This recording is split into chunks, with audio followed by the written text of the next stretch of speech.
आदम की निशानी एक खुदा की इबादत गाह है, बस कमाने का जरिया और बेगुनाहों की कत्लगाह। नमस्कार आदाब साथियों, मैं हूं आपके साथ ज़फ़र हेरेटिक, आपका दोस्त, आपका होस्ट। मेरी इस वीडियो को लाइक करें, शेयर करें और मेरे चैनल को सब्सक्राइब करें। साथ ही घंटी के बटन को दबाकर ऑल नोटिफिकेशन ऑप्शन को सिलेक्ट कर लें।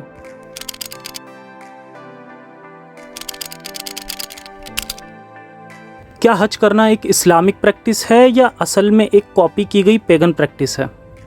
क्या मोहम्मद साहब ने इस्लाम के बाकी रिचुअल्स की तरह ही हज को भी अरब के बुत परस्तों से चुराया है? और क्या अरबिक कल्चर को कॉपी करते करते रसूल ने जानवरों से सेक्स भी हलाल कर दिया था? समझेंगे आज की वीडियो में, तो बने रहिए वीडियो का आखिर तक। शुरू करते हैं बिना अल्लाह का नाम लिए।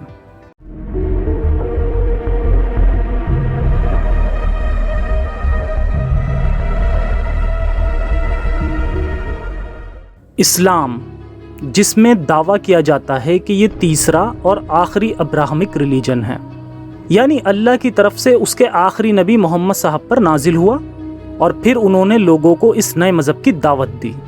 उन लोगों को जो उस ज़माना जाहिलियत के बुत परस्त थे और जो अरब में मूर्तियों की इबादत करते थे।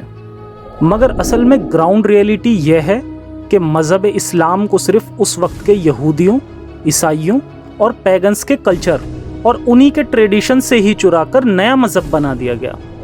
जब हम ये सुनते हैं कि मोहम्मद साहब आखिरी शरीयत लाए, तब हम ये भी एक्सपेक्ट करते हैं कि उनकी शरीयत कुछ नई और बाकियों से बेहतर होगी।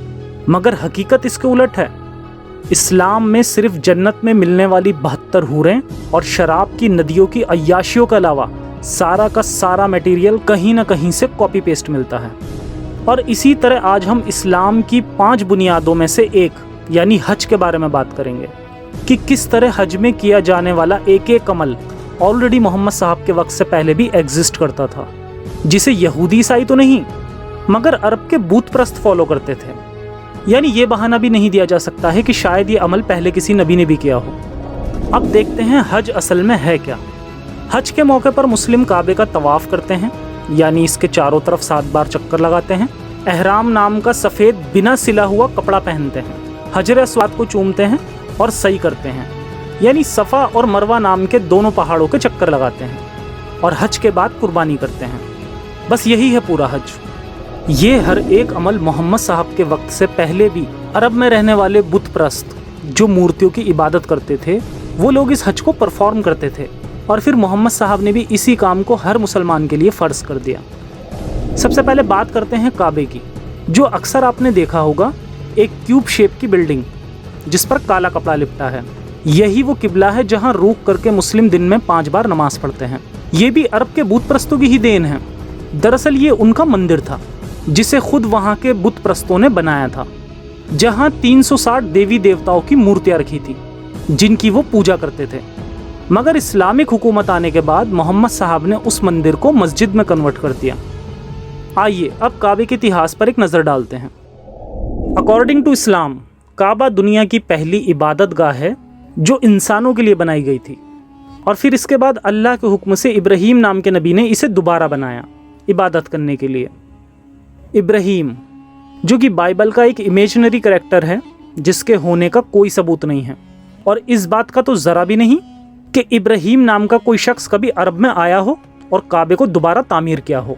ना कोई हिस्ट्रिकल, ना साइंटिफिक और ना ही आर्कियोलॉजिकल एविडेंस हमें मिलता है। खैर, कुरैश कबीले वाले जो कि इस्लाम से पहले मक्का में राज करते थे, इन्हीं लोगों ने इसे 608 में दोबारा से इसे चिनवाया और अब की बार इसे बनाने में लकड़ियों का इस्तेमाल किया गया।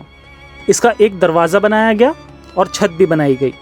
मोहम्मद साहब भी इसी कबीले से ताल्लुक़ रखते थे और उनके दादा यानी अबू मुत्तलिब ही इस काबे की देखरेख करते थे।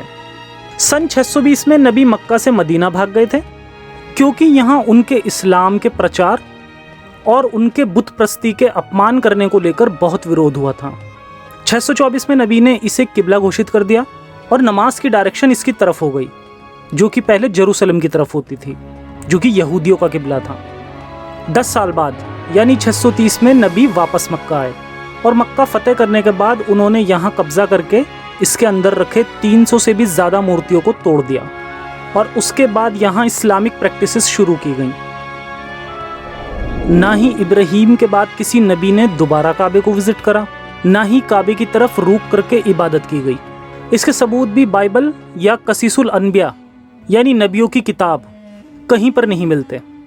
یہ بس پیگنز کا اپنا طریقہ تھا کہ وہ بتوں کی عبادت کے لیے اس طرح کی چکور عمارتیں بناتے تھے اور پھر اس پر مورتیاں رکھ کر اسے پوجتے تھے۔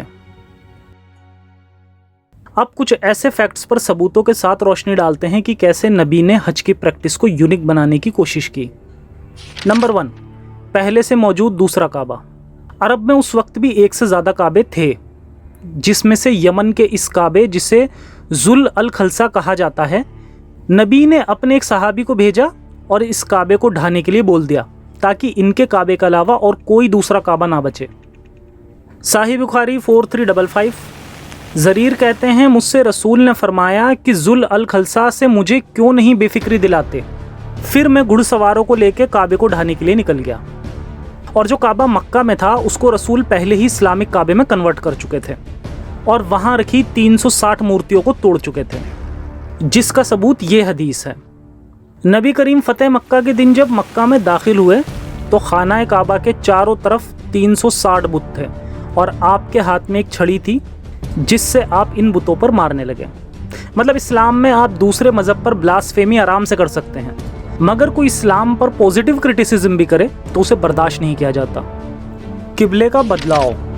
مسلمانوں کا پہلا قبلہ بیت المقدس تھا۔ جب محمد صاحب نے دعویٰ کر کے وہ ایک ہی رات میں مکہ سے جیروسلم اور پھر جنت کا سفر کر لیا اور وہاں سے نماز جیسی عبادت لائے، جس کو ادا کرنے کے لیے پہلے روخ جیروسلم کی طرف کرتے تھے کیونکہ یہودی بھی وہیں رک کر کے عبادت کرتے تھے، مگر پھر یہودیوں کی مخالفت کرنے کے چکر میں انہوں نے کعبے کو نیا قبلہ بنا لیا۔ اب دیکھتے ہیں وہ ریچولز جو پیگنز فالو کرتے تھے اور محمد صاحب نے اسے اسلام میں بھی الو کر دیا۔ طواف۔ ایک حدیث سے پتہ چلتا ہے کہ لوگ کعبہ کا طواف کرتے تھے اور کچھ تو ننگے ہو کر طواف کرتے تھے، مگر انہیں روک دیا گیا۔ اب ان کی جگہ مسلم اس جگہ طواف کرتے ہیں۔ اس کا بھی ثبوت ہمیں اس حدیث سے ملتا ہے، یعنی یہ عمل پیگنز کا چرایا گیا ہے۔ نمبر 2، سعی۔ اب دیکھتے ہیں حج کا ایک اور عمل جسے سعی کہتے ہیں، یعنی صفا اور مروہ نام کے 2 پہاڑوں کے چکر لگانا۔ ایک حدیث میں اسے پرانے زمانے کی جاہلیت بتایا گیا، یعنی یہ بھی پیگنز کے کلچر کا حصہ تھا، اور پھر محمد صاحب نے اس کو بھی حج کرنے کے لیے ایک کنڈیشن بنا دی اور یہ آیت نازل ہوئی، یقیناً صفا اور مروہ اللہ کی نشانیوں میں سے ہیں، لہٰذا جو شخص اللہ کے گھر کا حج یا عمرہ کرے اس کے لیے کوئی گناہ کی بات نہیں کہ وہ ان دونوں پہاڑیوں کے بیچ سعی کر لے، یعنی تیزی سے پھیرا لگا لے۔ اس وقت کے مسلموں کو پتا تھا کہ یہ بت پرست مشرکوں کا طریقہ ہے، اس لیے پہلے تو وہ اس عمل کو کرنے سے رک گئے، مگر قرآن کی اس آیت کے بعد انہوں نے بھی طواف کرنا شروع کر دیا۔ پتھروں کی پوجا۔ ایک حدیث سے یہ کلیئر ہوتا ہے کہ پتھروں کی پوجا اور ان کا طواف یعنی ارد گرد گھومنا بھی پیگنز کا ہی کلچر تھا۔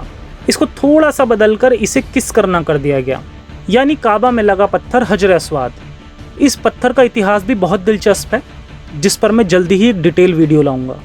دراصل اس پتھر کی سٹوری بھی ابراہیم سے جڑی ہے کہ ابراہیم نے ہی اس جنت سے اترے پتھر کو یہاں لگوایا تھا اور اس لیے ہی اسے بوسہ دیا جاتا ہے، یعنی کس کیا جاتا ہے۔ انفیکٹ عمر نے بھی اس پتھر کو مجبوری میں ایکسیپٹ کیا تھا، جو اس حدیث سے کلیئرلی پتہ چلتا ہے۔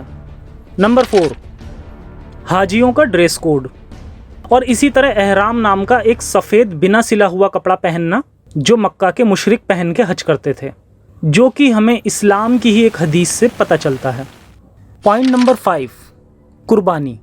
قربانی میں صرف اتنا بدلاؤ کیا گیا کہ پہلے عربین لوگ بلی دیتے تھے اور بعد میں اسے قربانی کر دیا گیا۔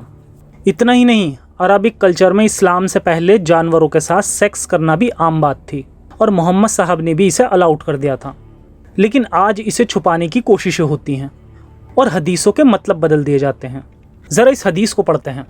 عبداللہ بن عباس رضی اللہ عنہ کہتے ہیں کہ جو چوپائے سے مطلب 4 پیر کے جانور سے جمع کرے مطلب سیکس کرے، اس پر حد نہیں ہے۔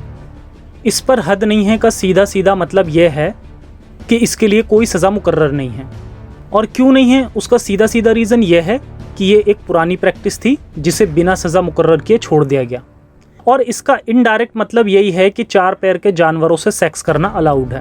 حالانکہ صفائی پیش کرنے والے کہہ سکتے ہیں کہ ایک حدیث موجود ہے जिसमें लिखा है कि किसी शख्स को अगर जानवरों के साथ हम बिस्तर करते पाओ तो उस शख्स को और जिस जानवर के साथ किया गया हो दोनों को कत्ल कर दो। पहली बात कि अगर ये ठीक भी है तो उस जानवर की क्या गलती, और दूसरा कि मेरी नज़र में ये इस्लाम की एक कॉन्ट्राडिक्शन से ज़्यादा कुछ नहीं है, क्योंकि फ़िक़ह की किताबों में यानी इस्लाम के जो अलग अलग फ़िरके हैं उनकी जो किताबें हैं उनमें भी ये बात डिटेल में आई है कि जानवरों के साथ सेक्स करने पर कोई सज़ा नहीं है। इन किताबों पर भी बहुत जल्दी मैं डिटेल वीडियो लाऊंगा। तो ये थी सच्चाई इस्लामिक हज की। मेरे मुस्लिम भाइयों, आप किसी खुदा का फरमान नहीं फॉलो कर रहे, बल्कि 1400 साल से भी बहुत पहले के अराबियन कल्चर को फॉलो कर रहे हैं। वो कल्चर जिसमें खुदा के डर से लोग पत्थरों के इर्द गिर्द घूमते थे और अपनी जान बचाने के लिए मासूम बेगुनाह जानवरों की बलि दे दिया करते थे। आप भी वही कर रहे हैं, बस कुछ लोगों के प्रोपोगेंडा के हिसाब से। आज के वक्त अरब सरकार हर साल हज से $8 बिलियन का बिजनेस करती है, जबकि उम्रा से $4 बिलियन का, जिसमें ना जाने कितने बेगुनाह बकरों की भी जान ले ली जाती है, जो कि कोई खुदाई फितरत नहीं नज़र आती। क्या हमें इस्लाम की ये प्रैक्टिसेस बस इसलिए फॉलो करनी चाहिए क्योंकि हम मुस्लिम घर में पैदा हुए? लॉजिकल बनिए, प्रैक्टिकल बनिए और मुसलमान ना बन के एक इंसान बनिए, और इस्लाम को अपना सहारा ना बनाकर साइंस को अपना सहारा बनाइए। मज़हब इंसान को वक्त में बहुत पीछे ले जाते हैं, तरक्की करने से रोकते हैं और लोगों की सोच को लिमिटेड कर देते हैं। अपनी सोच का विस्तार कीजिए और इन मज़हबों की जाहिलियत से दूर रहिए, क्योंकि इन घिसी पिटी पुरानी परंपराओं को छोड़कर ही एक उज्जवल भविष्य का निर्माण किया जा सकता है, जिसके लिए हमें मज़हबों की नहीं बल्कि साइंस को पढ़ने की, समझने की और अपनी ज़िंदगी में उतारने की ज़रूरत है। बाकी आज के शो में इतना ही, फिर मिलेंगे एक नए एपिसोड में एक नए टॉपिक के साथ। तब तक के लिए सुरक्षित रहें और अपना और अपनों का ख्याल रखें। जय हिंद, साइंस हाफिज़।